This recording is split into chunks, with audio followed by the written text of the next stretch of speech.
Jadi di peristiwa Mi'raj yang jarang diceritakan orang itu Rasulullah itu ketemu Nabi Adam. Dan Nabi Adam itu disebutkan di sini faidan an yaminihi aswidatun wa an yasarihi aswidatun. Dari sisi kanan itu ada kelompok besar, dari sisi kiri juga kelompok besar. Saya baca teks aslinya ya, tabarruk ya, supaya dapat berkah dari bahasa Rasulullah SAW. Ini cerita Nabi ketika ketemu Nabi Adam. Fa idza nazara qibala yaminih dhakhika, wa idza nazara qibala shimalih baka. Nabi Adam ketika melihat ke kanan itu senyum-senyum, senang sekali. Tapi kalau melihat ke kiri itu nangis. Lalu Rasulullah SAW tanya ke malaikat Jibril, itu siapa? Itu Adam.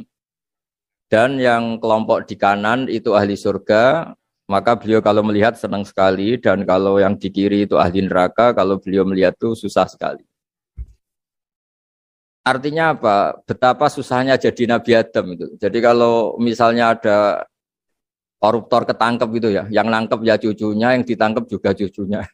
Kalau kita punya anak 10 itu, terus yang satu misalnya nyuri milik temannya, milik saudaranya itu, sing naboi ya anaknya, yang ditaboi juga anaknya. Kayak apa tersiksanya seorang Nabi Adam? Karena nggak punya pilihan, pasti dari sekian kasus dolim dan mazlum, yang mendolimi maupun yang didolimi itu pasti anak cucunya. Jadi betapa susahnya seorang Nabi Adam. Jadi termasuk kearifan kita sebagai manusia itu belajar dari takdir yang kita hadapi, yaitu keterbatasan kita sebagai manusia. Kita harus bisa ngelola kegagalan, terima qadha qadar. Makanya kata Mbah Mun, abahnya Gus Hasim itu sering cerita ke saya, iman itu paling dhuwur itu iman qadha qadar, khairihi wa syarrihi minallah. Kita harus punya kesiapan iman khairihi wa syarrihi minallah. Bahwa segala kebaikan, segala syar itu sudah digariskan oleh Allah Ta'ala. Kita bisa apa sebagai manusia? Jadi pertama Nabi Muhammad ketemu di as-sama idunya, langit paling dekat, itu ketemu Nabi Adam dengan kondisi seperti tadi. Kalau melihat ke kanan itu senyum, karena itu anak-anak beliau, turunan beliau yang ahli surga. Kalau melihat ke kiri itu nangis, karena itu cucu beliau yang ditakdir tidak jadi orang baik. Artinya kalau ada peristiwa sosial apa saja, yang satu zalim, yang satu mazlum, atau yang satu benar, yang satu salah, atau sama-sama benar tapi salah paham, itu semua adalah cucu Nabi Adam alaihis salam, dan itu membuat beliau kadang-kadang dohika, kadang-kadang senyum, kadang-kadang baka, kadang-kadang nangis. Jadi itu yang menjadikan tambahnya arifnya Rasulullah SAW. Saya teruskan. Qultu ya Jibril man hadza qal hadza Adam wa hadhil aswida an yamini wa an shimali nasamu bani fa ahlul yamin ahlul jannah wal aswida allati an shimali ahlun nar fa idza nazara qibala yamini dhahika wa idza nazara qibala shimalihi baka. Itu seperti misalnya kita punya anak 5, yang satu sukses jadi profesor doktor atau jadi orang alim, yang satu sekolah saja gak naik, misalnya sudah gak naik, entekno dunya itu nghabiskan harta itu kan. Tapi barokahnya itu mungkin kita mau jadi sombong tidak jadi itu karena punya anak yang nggak sukses. Mungkin barokahnya punya anak nggak sukses itu meredam keangkuhan kita, terus kita menjadi orang yang sopan dengan tetangga, dengan orang lain karena dipaksa punya hal-hal yang seperti itu. Jadi semua yang ditakdir Allah kalau kita ridho itu pasti baik. Karena ya kata yang ngarang kitab hikam itu, orang tawadhu itu kalau dinasehati pakai teks saja tidak cukup. Kalau punya utang tuh tawaduk sendiri gitu. Guyonannya orang-orang kiai gitu. Ada orang sombong. Supaya ada sombong kalau dia ketemu orang yang ngutangin tuh pasti sopan sendiri. Jadi kalau dinasehati suruh sopan susah. Tapi kalau ketemu orang yang ngutangin atau ketemu orang yang dia butuh pasti dengan sendirinya sopan sendiri. Atau ketemu orang yang menjadikan anaknya dapat pekerjaan, menjadikan keluarganya dapat job pekerjaan. Pasti dia sopan sendiri karena utang jasa. Nah kalau kita pasti sopan sama orang yang ngutangi kita, yang menolong kita, apalagi dengan Allah Ta'ala yang semua yang kita pakai pasti dari Allah Ta'ala. Dengan demikian sudah keharusan kita sangat-sangat sopan pada Allah Ta'ala. Yang implementasinya dengan sujud dan dengan sholat. Itu juga yang dibawa dari hasil Mi'raj. Ini saya baca teksnya ya, saya tadi jam 9 baca Bukhari di Kudus sama beberapa habaib, Alhamdulillah. Sekarang saya teruskan dengan Sahih Muslim. Termasuk kitab 6 yang paling dipakai ahli sunnah itu Al-Kutubus Sittah, yang paling pokok itu adalah Bukhari Muslim. Terus kemudian Naik-naik terus ketemu Maror tu bi Musa alaihi salam. Ini nabinya Bani Israel. Saya kemudian ketemu dengan Nabi Musa alaihi salam. Nabi Musa itu nabinya Bani Israel. Jadi orang Bani Israel itu bawaannya itu protes. Protes itu komplain. Ketika makomnya beliau dilewati Rasulullah Shallallahu Alaihi Wasallam, kelas beliau sebagai nabi, beliau nangis. Ketika nangis ditanya, "Ma yubkika, kenapa engkau nangis ya Musa?" Terus ini saya baca supaya seperti teksnya. Kata Nabi Musa, "Rabbi hadza ghulamun ba'astahu ba'di, yadkhulu min ummatihi al-jannata aktsaru mimma yadkhulu min ummati." Ini lelaki atau nabi junior, nabi yang datangnya setelah saya, mestinya senior saya. Tapi nabi ini sukses, umatnya lebih banyak masuk surga ketimbang saya. Ini yang bikin saya nangis. Jadi pikirannya Nabi Musa kalau beliau senior, beliau lebih dulu ya umatnya lebih banyak masuk surga. Ternyata enggak, masih banyak umatnya Rasulullah Shallallahu Alaihi Wasallam. Dan ini gaya beliau yang suka protes itu berkah karena protesnya orang soleh. Saya ulang lagi, apa-apa kalau dilakukan orang soleh itu pasti barokah. Ketika Rasulullah dapat perintah 50 sholat, itu Nabi Ibrahim pertama yang dilewati karena di langit paling atas dibanding nabi-nabi yang lain. Itu Nabi Ibrahim diam karena beliau tidak punya tradisi protes. Semua nabi diam karena Allah memerintahkan pasti sudah bagus lah, sudah diukur kekuatan hambanya. Tapi ketika Nabi Musa, beliau orang pertama komplain. Dapat apa kamu ya Muhammad? Dapat 100 sholat, dapat 50 sholat. Apa komentar Nabi Musa? Umat saya lebih gagah-gagah, lebih keren-keren. Pernah saya uji itu tidak ada yang mampu, apalagi umat kamu. Maka kamu mintalah keringanan. Fas'alhu takhfif, kamu harus minta keringanan. Masyhur itu riwayat itu. Kemudian Nabi minta keringanan sama Allah dipotong hanya 5. 5 masih 45, dipotong lagi 5 masih 40 sampai 9 kali pemotongan. Akhirnya jadi 5 sholat. Itu satu menjadi pelajaran bahwa hubungan dengan Allah Ta'ala itu tidak perlu malu. Karena Allah itu suka kalau dimintain. Mestinya kan dipotong 5, minta lagi sungkan. Dipotong lagi 5, minta lagi sungkan. Tapi ternyata berkali-kali. Bahkan ketika sudah 5 itu Nabi Musa masih bilang, ya Muhammad minta lagi keringanan. Jadi kalau itu dikabulkan itu jadi tidak ada sholat. Itu kalau 5 masih minta.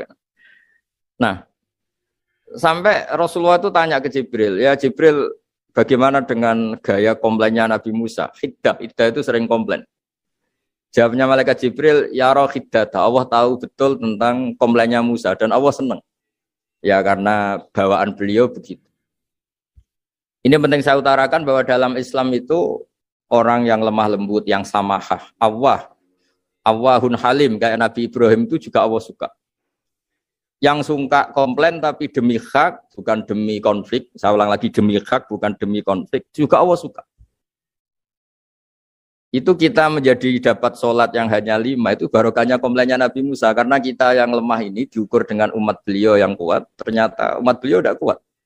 Barokahnya tidak kuat itu dipakai tolak ukur, apalagi umatmu ya Muhammad. Kemudian itu yang menjadikan Nabi sebagai orang yang sangat tawaduk, karena yang merintahkan itu senior. Meskipun kita tahu Nabi Muhammad itu Sayyidul Awwalin wal Akhirin, tapi secara lahir, secara jusmani beliau lahir paling belakang. Dan secara lahir juga beliau Nabi paling terakhir. Jadi secara hukum adab beliau harus sopan. Tentu sopan itu jadi panutan kita. Meskipun kita tahu hakikat beliau adalah Sayyidul Awwalin wal Akhirin. Secara hakikat. Nanti kita bicara lebih jauh tentang jusmani dan ruhani. Nah akhirnya keturutan sampai 5 sholat yang kita lakukan sekarang. Itu barokahnya komplainnya Nabi Musa. Banyak di cerita-cerita kitab hadis. Ketika Nabi Musa ngaji sama Nabi Khidir, itu komplainnya Nabi Musa menjadi fikih yang luar biasa, kata kitab Ibnu Hajar al-Asqalani, Fathul Bari. Ketika beliau ngaji sama Nabi Khidir, kemudian Nabi Khidir itu dipinjemin perahu sama masyarakat. Sudah dipinjemin karena beliau majanan ya, dikasih gratis. Tapi di tengah-tengah perjalanan perahunya itu dilubangi. Nabi Musa komplain, akhirat tahal itu khriqo ahla, masa kamu lubangin padahal kamu naik, nanti gimana, kamu sudah pinjem, nggak bayar, masih ngerusak lagi, itu apa-apaan. Nabi Khidir ya rileks saja, ilmu kamu belum cukup untuk menganalisis ini. Begitu juga ada 3 peristiwa yang Nabi Musa itu selalu komplain. Apa yang dikatakan Ibnu Hajar al-Asqalani itu kitab yang sangat bagus sekali. Justru dengan protes itu Nabi Musa punya kelas di atas Nabi Khidir. Karena orang nggak boleh sukut alal mungkar. Karena secara fikih orang itu tidak boleh mendiamkan sesuatu yang buruk. Kita tahu dalam aturan fikih, di antara kewajiban kita adalah ingkarul mungkar. Mengingkari sesuatu yang memang harus diingkari. Ya meskipun tentu tidak dengan sikap destruktif yang merusak dan apa. Tapi yang nggak baik tentu kita ingkari. Perilaku Nabi Khidir yang melubangi perahu yang tidak miliknya, padahal yang punya perahu sudah menonton itu perilaku yang enggak baik. Sehingga Nabi Musa protes. Justru protesnya Nabi Musa ini menjadikan beliau selalu di kelas fikih terbaik, yaitu ingkarul mungkar, mengingkari barang yang harus diingkari.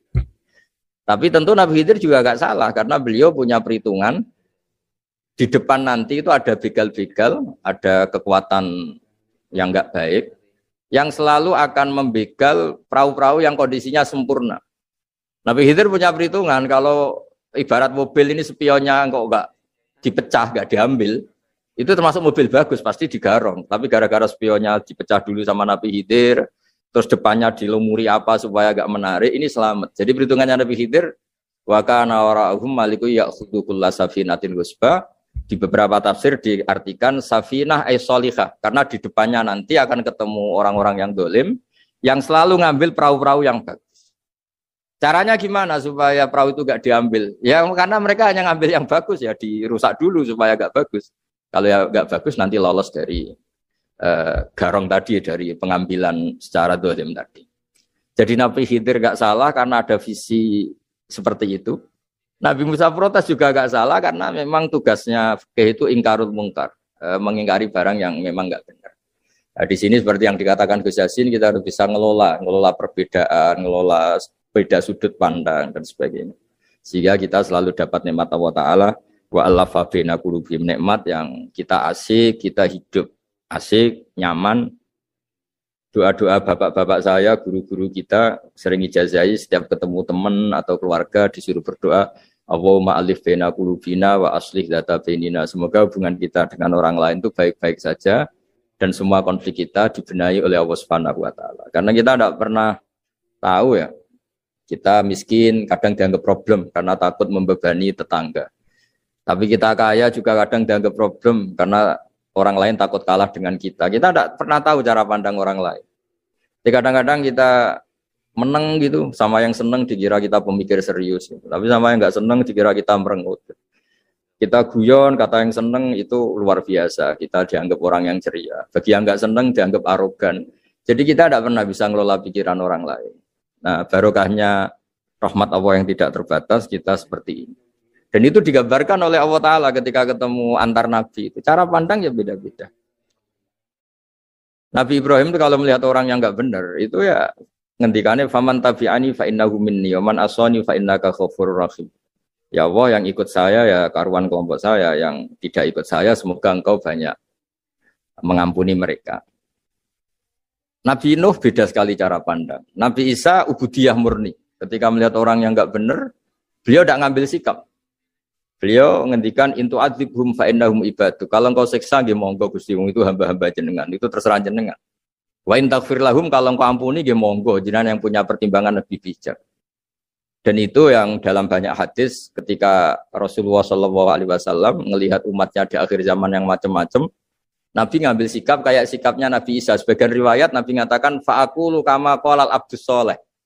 Saya akan ngambil sikap kayak sikapnya al-abdus soleh. Di hadis itu diredaksikan yaitu dengan redaksi intu adzibhum fa innahum ibaduk wa in taghfir lahum fa innaka antal azizul hakim.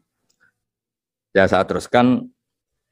Kemudian akhirnya Rasulullah SAW sampai ke Sidratil Muntaha. Wa ra'aitu Ibrahim alaihi salam wa ana asbahu waladih bih. Ketika ketemu Nabi Ibrahim, hubungan Rasulullah itu sangat emosional. Beliau yang pertama diceritakan, saya ketika ketemu Nabi Ibrahim itu senang sekali karena ternyata saya ini cucu beliau, turunan beliau yang paling mirip beliau. Jadi ini unik, dari sekian peristiwa besar, peristiwa langit, kemudian Nabi ada hubungan emosional yang luar biasa ketika ketemu Nabi Ibrahim. Pertama yang dikatakan Nabi, wa ana asbahu waladihi. Saya adalah cucu yang paling mirip beliau. Dan ini kita tahu akhirnya di semua syariat kita istilah resminya itu anit tabi millata Ibrahim Hanifah. Di istilah resmi agama kita, millata abikum Ibrahim, agama leluhur kamu Ibrahim. Kita ketika baca sholawat, Allahumma sholli ala sayyidina Muhammad, terusannya juga kama shollaita ala sayyidina Ibrahim wa ala ali Ibrahim. Dan seterusnya, dan seterusnya. Kemudian, yang terakhir saya cerita secara akidah Ahlussunnah wal Jamaah yang dianut oleh Imam Asy'ari dan Maturidi. Meskipun secara lahir itu Nabi mengalami pertemuan dengan Allah di Sidratil Muntaha, tapi tetap saja kita cara pandang bahwa Allah Ta'ala itu mukhalafatul hawadis. Allah tidak bisa kamu andekan di satu tempat terus ngalami hal-hal yang kita alami sebagai makhluk. Sebab itu sirinya kenapa di surat Isra dimulai dari subhanalladzi. Allah tetap maha suci. Maha suci itu artinya terbebas dari yang kita alami. Allah selalu mukhalafatul hawadis. Allah la yahtaju ila makarin. Allah tidak butuh tempat. Allah tidak butuh waktu, Allah tidak butuh semua.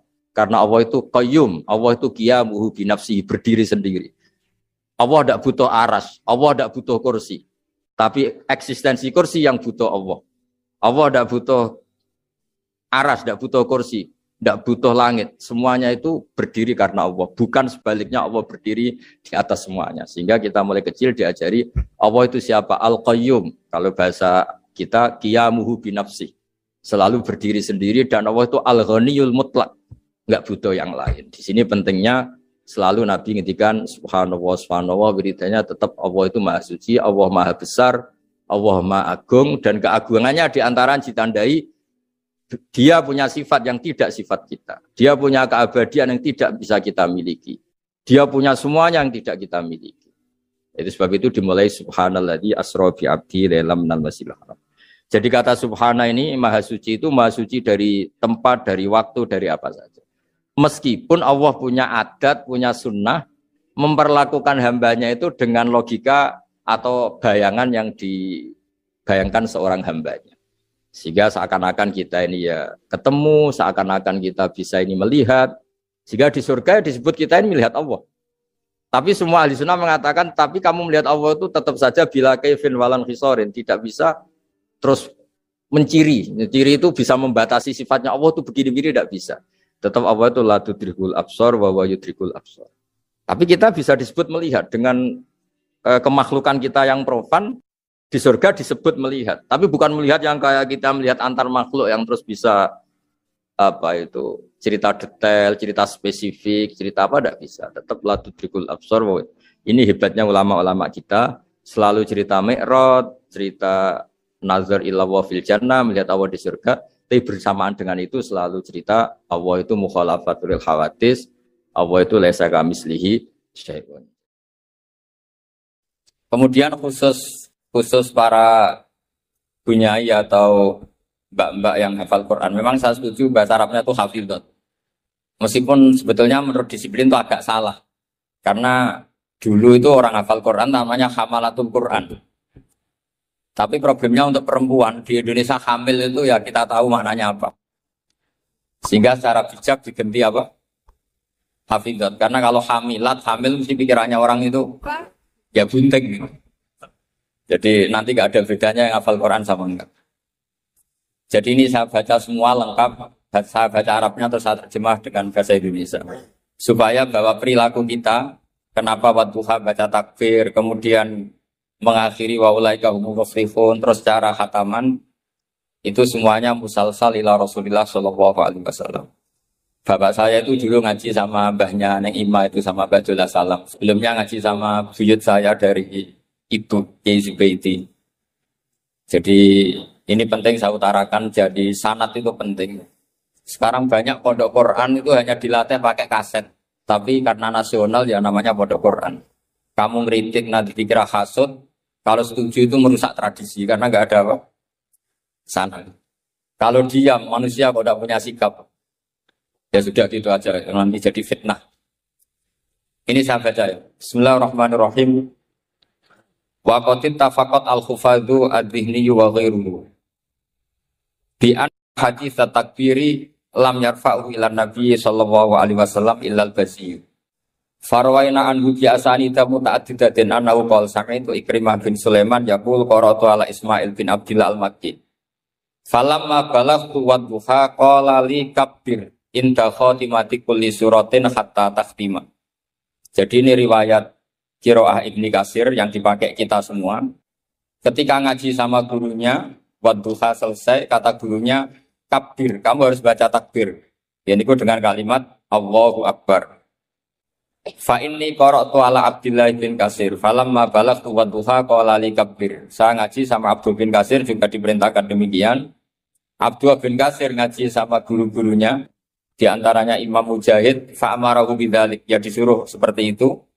Wa akhbarahu Mujahid anna Ibnu Abbasin amarahu bidzalik. Ibnu Abbas bilang ya seperti itu. Wa akhbarahu Ibnu Abbasin anna Ubay bin Ka'ab, itu sahabatnya Nabi, amarahu bidzalik. Wa akhbarahu Ubayyun anna Nabiyya sallallahu alaihi wasallam amarahu bidzalik. Jadi ini jelas perintah takbir itu musalsal dari kita sampai Rasulullah sallallahu alaihi wasallam. Sehingga ya sudah, kita kalau mulai wadduha itu baca takbir. Tapi kemudian ulama itu selalu ada cara pandang yang berbeda. Ada yang menentang itu. Anehnya yang menentang itu sebetulnya kita, yaitu qiraahnya Asim. Jadi kita ini sudah unik. Jadi kita ngikuti qiraah Asim diriwayati Hafiz. Ya, qiraah kita apa? Qiraatu Asim diriwayati apa? Hafiz. Tapi dalam baca wadduha itu ngikuti mazhabnya Ibnu Katsir. Kenapa Imam Asim berpikiran tidak perlu? Karena begini, pantangan dalam membaca Quran adalah tidak boleh melafadzkan sesuatu yang potensi diduga sebagai Quran. Saya ulang lagi ya. Pantangan dalam membaca Quran itu tidak boleh melafadzkan sesuatu yang potensi diduga bagian dari Quran. Sehingga banyak ulama yang berpikir tidak usah. Jadi ya itu namanya ijtihad. Jadi ijtihad itu ya kearifan ulama untuk melihat sekian kemungkinan kebenaran yang digadagi Allah Subhanahu wa taala. Dan enaknya ijtihad, kalau benar dapat 2 pahala, kalau salah dapat 1 pahala. Makanya itu memang kita rileks saja kalau ada perbedaan ulama. Seperti yang dilakukan hafidhot semua di sini itu sebenarnya enggak madzhab Syafi'i. Semuanya ini Hanafi. Karena kalau madzhab Syafi'i itu di luar sholat, auratnya perempuan itu semua tubuh. Untung ada Abu Hanifah, Islam Nusantara lah kira-kira itu yang boleh apa? Mempertontonkan apa? Wajah. Ya itu ya plus minus, karena kalau sampai cadaran semua nanti ketuker. Tapi yang jelas ikhtilaful a'immah rahmah itu ada madhabnya, yaitu Hanafi. Jadi dulu ulama itu biasa, orangnya Syafi'i bermadhab berperilaku tertentu ngikuti ulama lain itu tidak masalah. Seperti ini, kita Asim tapi ngikuti madhabnya siapa? Ibnu Katsir, yaitu rawinya Imam Bazi tadi, yang mentakbirkan setiap akhir wadduha. Nah yang tidak mentakbirkan itu ya tadi filosofinya, jangan sampai ada kalimat yang kalau dibaca bareng-bareng diduga sebagai Quran. Makanya banyak qiraah sab'ah diantaranya nggak boleh baca bismillah ketika antar apa? Surat. Karena bismillah antar surat itu tidak bagian dari Quran kecuali Fatihah. Makanya banyak yang waslul jami, qat'ul jami itu adalah dalam ilmu sab'ah. Logikanya seperti tadi. Ya, saya ulang lagi ya. Jadi pantangannya di Quran itu diantaranya apa? Tidak boleh melafadzkan kalimat yang potensi diduga sebagai Al-Quran. Sebab itu ada madhab yang tidak membolehkan. Tapi ada madhab yang membolehkan karena orang sudah tahu semua bahwa konteksnya tidak Quran. Tapi memang takbir bersyukur.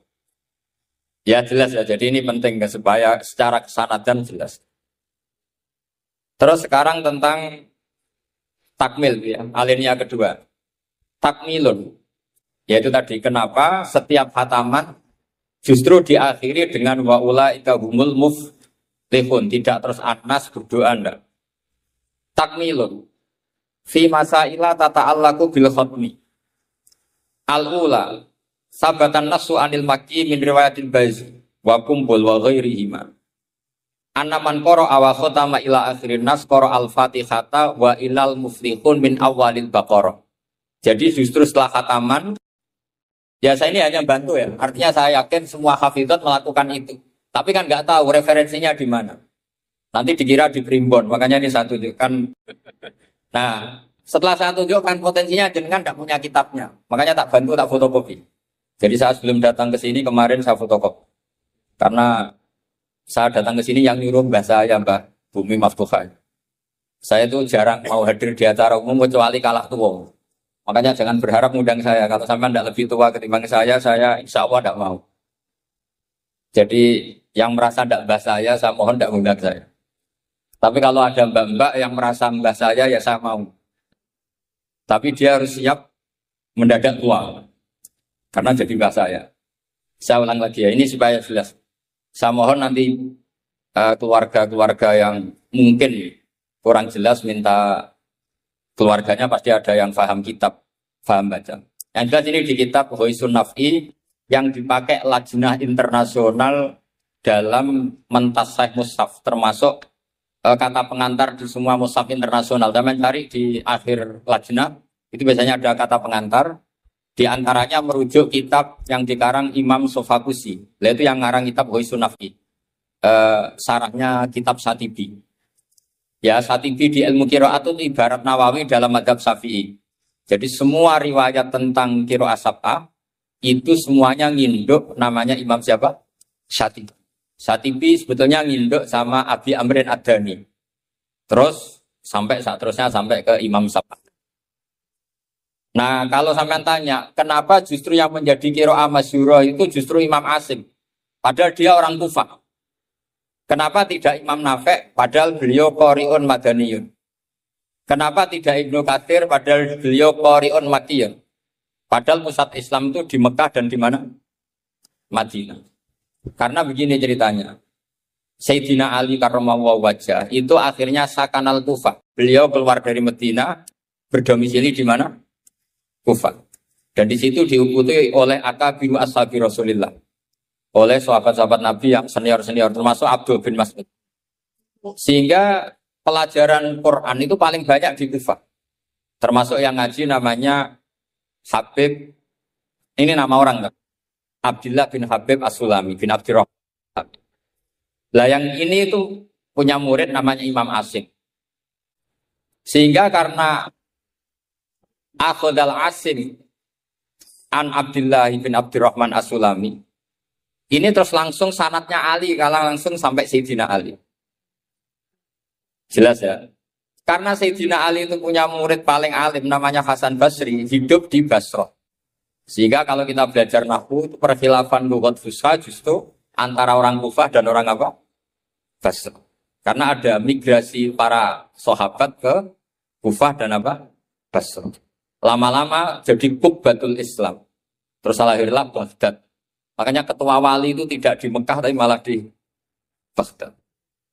Artinya begini, kalau sampean punya madzhab begini, terus ada orang Mekah tertentu, kita yang orisinil, sampean nggak usah kaget. Sebetulnya Mekah itu lama sekali ditinggal akabirus sahabat. Sehingga tidak usah diterus-teruskan kenapa madzhabnya orang Mekah sekarang seperti itu, sampean nggak usah kaget. Karena akabirus sahabat banyak yang sakanu al-Madinah, summa sakanu Syam, summa sakanu Kufah. Sehingga zaman itu justru Mekah itu rapati keduman akabirus sahabat. Tapi ini bisa panjang kalau saya terangkan nanti. Tapi yang jelas kita keren karena sanatnya sampai Imam siapa? Asim. Terus saya baca terus ya. An-namang qara'a wa khatama ila akhirinas qara al-Fatihata wa ilal muflihun min awalil Baqarah. Jadi mulai dulu tradisinya setelah khatam tidak berdoa tapi baca lagi Fatihah, kemudian baca lagi sampai ayat Al-Muflihun min awalil Baqarah. Wa sa'al amalu bihadza fi sa'iri biladil muslimin. Dan itu menjadi populer di semua negara Islam. Jadi sampean enggak usah panik misalnya, wah di Mekah enggak ada seperti itu. Maksudnya di Mekah yang sekarang dulu semuanya pakai itu. Jadi kalau yang enggak pakai berarti enggak mengenal tradisi ulama dulu. Jelas ya? Jadi wasa al-amalu bihadza fi sa'iri biladil muslimin fi qiraatil ardi wa ghairiha al-makki wa ghairi sawa'un ana wa khatma masar'a fi amla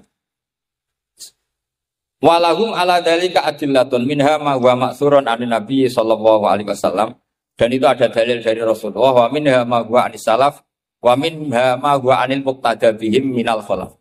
Semua dari orang-orang keren, orang-orang bisa diikuti. Faqat ruwiya anil Makki min turukin antar bas maula bin Abbas ani bin Abbas. Saterusé an Ubay bin Ka'ab anin Nabi sallallahu alaihi wasallam annahu kana idza qara'a qul a'udzu binnas iftataha minal hamdu dari surat Alhamdu. Jadi bacanya tetap rofa karena itu i'rab hikayah ya. Kalau dibaca jar ya minal hamdi maknanya ya dari alhamdulillah rabbil alamin. Summa qara'a minal baqarah ila ulaika hum muflihun. Summa da'a bi du'ail khatmi summa qoma. Jadi Nabi juga kalau baca Quran bi rabbina selesai Fatihah wa ulaika hum muflihun baru berdoa. Jadi yang kita lakukan sekarang itu persis yang dilakukan Rasulullah sallallahu alaihi wasallam. Saya teruskan. Waruya musnadan wa mursalan anna rajulan qala lin Nabi sallallahu alaihi wasallam. Jadi seorang lelaki tanya ke Rasulullah, "Ayul amali ahabbu ila Allah?" Amal apa yang paling dicintai Allah? Qala al-halul murtafilu. Wa huwa ala hadfi mudhafin ay amalul hali. Waruya musnadan wa mufassaran an Ibnu Abbas radhiyallahu anhu bi lafzi anna rajulan qala ya Rasulullah ayul amali afdalu? Amal terbaik itu apa? Nabi jawab, alaika bil halil murtakhil. Kamu ngikuti amal yang sampai khatam, kemudian pergi lagi. Qala, wamal halul murtakhil. Lalu, halul murtakhil itu apa ya Rasulullah? Qala, sahibul Qur'ani kullama halla irtahala. Yaitu orang yang membaca Quran setiap khatam, lalu beranjak jalan lagi. Jadi tidak berhenti di nas, tapi langsung memulai lagi. Jadi kullama halla irtahala, sekali selesai jalan lagi, tidak berhenti di situ. Ekul lama faragha min khutmatin syara'a fi ukhra. Setiap khatam selesai, maka syara'a fi ukhra. Jadi nanti setelah jenengan pulang, ya benar-benar wa ulaika hum muflihun diteruskan lagi. Jangan nunggu ada undangan di sini. Wah itu berarti sampean bohong. Ya semoga enggak bohong. Tapi sebagian potongannya bohong karena kalau yang enggak punya pondok biasanya setelah pulang ya gosip. Acaranya keren. Wakil gubernurnya ganteng. Wah itu rekod nanti. Enggak boleh seperti itu. Wakil gubernurnya orang alim. Putranya Mbak Mun. Itu boleh. Karena suaminya enggak cemburu. Tapi kalau bilang wakil gubernurnya ganteng. Itu pasti tidak ibadah. Itu karena sensitif. Saya nanti juga cerita istri saya gitu. Hafidotnya banyak. Banyak. Enggak boleh saya teruskan cantik. Nanti sensitif. Ya sudah seperti itu aja sifatnya. Nyari yang aman. Kullama faragha min khutmatin syara'a fi ukhra. Syubbiha bi musafirin faragha min safarin wa halla manzilahu sumartahala bi sur'atin di safarin akhar. Ya ibarat kayak orang dagang setiap sudah pulang lalu tetap berencana ke tempat kerjanya lah lagi. Intinya enggak ada selesainya. Apa enggak ada apa? Selesai. Lalu yang terakhir, ini karena saya masih punya waktu hanya 4 jam. Jadi nanti permintaan yang Ema dikonfirmasi ke ketua takmir. Karena nanti kena sempit sholat apa? Duhur. Tadi saya berdoa, semoga dapat waktu sempit. Alhamdulillah kesampaian. Karena ini tinggal, jadi tadi gak salahnya siapa-siapa, memang mustajabnya doa saya. Tadi saya berdoa supaya dapat waktu sempit. Alhamdulillah kesampaian. Ini jelas kesampaian ini. Ini tinggal 35 menit. Yang terakhir adalah al-khatimuna li kitabillah ala salasati firaqin. Cara mengkhatami Quran itu ada 3 model, 3 kelompok, maknanya nanti 3 kelompok ini menjadi 3 model. Faminhum firqatun, ya sebagian kelompok begini. Idza khatamu istaghalu bil istighfar ma'al khaljali wal khaya. Setelah khatam mereka sibuk istighfar, merasa malu. Apalagi khataman di sini, pasti ada yang mencolot-mencolot kan? Apalagi yang nyemak biasanya mau belok pojokane tok. Alimun hakim, padahal ayatnya hakimun alim. Nah, itu kan mesti ada dosanya, karena pasti kadang baca wati ini, tapi diakhiri wal asri. Depannya wati ini, tahu-tahu watawasaw bil haqqi watawasaw sabr. Karena mulai illal ladzina amanu wa amilus sholihat itu langsung mencolot ke wal asri. Sama, biasanya orang hafal Quran problemnya gitu. Yang di surat Baqarah sebenarnya itu wakula. Yang di juz 8 pakai fa. Fakula. Kadang juz 8 diletakkan juz 1. Juz 1 diletakkan di juz 8. Saya hafal lah kelakuannya santri-santri. Karena saya biasanya emang. Jadi saya yakin semuanya pernah salah. Sebab itu kalau khataman tidak usah sok suci, tapi malah ma'al khojali, merasa malu, merasa perlu istighfar. Itu juga bagian dari tradisi khatamannya ulama-ulama dulu. Wa haula'i qaumun ghalaba 'alaihim al-khawfu lima arafu min syiddati satwatillah wa qahrihi wa batsi. Wa ra'au a'malahum lam mastawat 'alaihim minat taksir bin nisbati janibir rububiyah ilal ubah aqrab. Fa'ikonu seterusnya. Makanya mereka yakin dalam amalnya itu banyak masalah. Maka perlakuan terbaik adalah membaca istighfar. Jadi nggak boleh sampai misalnya gini, ya Allah, beri saya rezeki yang banyak, barokahnya khatam Quran. Memangnya Anda khatam betul? Coba tadi yang baca banyak yang korupsi nggak? Nggak usah diceritakan, jeleknya orang dosa. Makanya saya punya teman tuh agak nakal. Kalau ndonga begini, ini kisah nyata. Tidak bikhatmil Quran, kata dia itu biciktil Quran. Karena hanya ngicipi, bukan sempurna. Karena memang orang ngapalkan Quran kayak gitu ya, memang kalau cepet ya ilmu tafsir kumfal di luar baka berwasi apa kata luar jawab suara itu kan Jibril saja kalau dengar bingung itu apa gitu. Karena taunya malaikat Jibril yang warattilil Quran apa tartila. Tapi kalau sampean baca kan mesti cepet. Apalagi dibatasi subuh harus khatam. Ya sudah pokoknya orang sudah karu-karuan ya. Ya nggak apa-apa daripada nggak terus. Tapi jangan, makanya doanya itu nggak usah pakai doa khataman. Allahumma arhamna bil Quran, wanfa'na bil Quran. Jadi nggak bohong ya kan? Fatihah kan Quran, wal asri Quran. Kalau khatam Quran kan bohong. Bisa saja kata malaikat tenane mau menculat gitu. Ya jelas ini bukan nyindir tapi fakta. Ini bukan suudon tapi suul yakin. Karena benar-benar terjadi. Jadi ini bukan suudzon tapi apa? Suul yakin. Kalau suudzon haram. Kalau suul yakin itu berdasar fakta. Nama berdasar apa? Fakta. Nggak usah tersinggung biasa mawon. Ini kan mungkin ya semua hafid ya kelakuannya seperti itu. Loh ya kalau sampean baca tartil nggak akan cukup waktu 4 jam. Coba baca yang tartil. A aja dulu latihannya. Oh ini masuk katanya. Kata gurunya ada. Mas mesti tidak selesai. Makanya ada ulama yang kalau tradisinya khatam mereka istighol dengan istighfar meminta maaf karena merasa amalnya tidak sempurna. Ya saya teruskan ya. Wafir koton ukhro yasilunal khutmah as-saniyata bil khutmatil ula min ghairi istigholin bidu'ain wal istighfarin. Imma takdiman li mahabbillah ala mahabbihim aw khaufan ayyakuna fi dzalika haddun min hududin nafsi. Ada sebagian ulama sekali